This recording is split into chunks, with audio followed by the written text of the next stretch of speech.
Microsoft has come in for a bit of criticism for the S version of Windows 10, and now they're going to change things up next year for the Lite version of their OS. It's Wednesday, March 7th, and according to BGR, the S version of Windows will be a mode of Windows users can opt for or buy their way out of. Because here's the thing, the S version of Windows is actually a full version of the OS operating in a sort of a restricted mode that only allows the use of the Edge browser and first-party apps from the Microsoft App Store. But the whole OS is still there, waiting to be unleashed, which BGR says will cost $50 if you want to upgrade to the Pro version with all the restrictions removed. There may also be a free path to the middle Home tier as well. And hey, let's face it, for some people, the S version is all the OS they'll ever need, and since it limits exposure to some of the tech nastiness out there, we can't say it's a bad thing, but at least there will be options.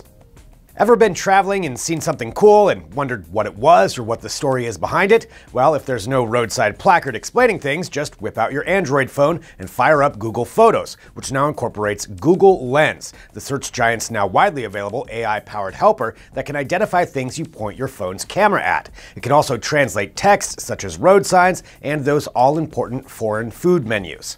Google says the Lens feature is out today for higher-end Android devices that have enough horsepower to run it and are updated to the latest version of Google Photos. An iOS version is also in the works, although no release date has yet been specified. Want to try it out? Hit the link to see the list of devices that can run the app, and then you can finally figure out what you're about to eat while you're on your epic world tour. Remember how Uber bought up that self-driving semi-truck tech company called Otto? Well, the technology driving the trucks was one of the many elements in the Waymo-Uber court battle. But while we were all distracted by the ongoing lawyering, Otto, now Uber Freight, was actually out making deliveries in Arizona using real self-driving semi-trucks. Well, sort of. As Uber Freight explains it, actual truck drivers pick up the loads like normal, but then hand it off to a self-driving truck for the long-haul part of the trip. There's still a driver in the truck at this point, but as the semi is going down the open road, he or she is mostly just along for the ride. Near the end of the journey, another human trucker picks up the load for the more technical delivery part of the trip.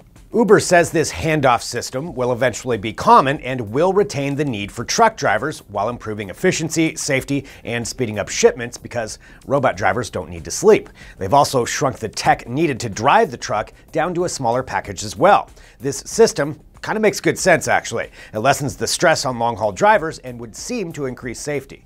For now, there will always be a driver on board, but in the future, Uber thinks that the long-haul part of the delivery could be done without a human minder, with truckers completing the loading and unloading parts of the cycle, which would give them more time to be at home, something any trucker will tell you is the one thing they miss most while out on the road. Check out the whole story at the link. I'm sure to go to digitaltrends.com for the rest of the day's tech news. Check out our Facebook page and YouTube channel, and don't forget to subscribe to our podcasts on iTunes or wherever you get yours. Thanks for watching. We'll see you tomorrow.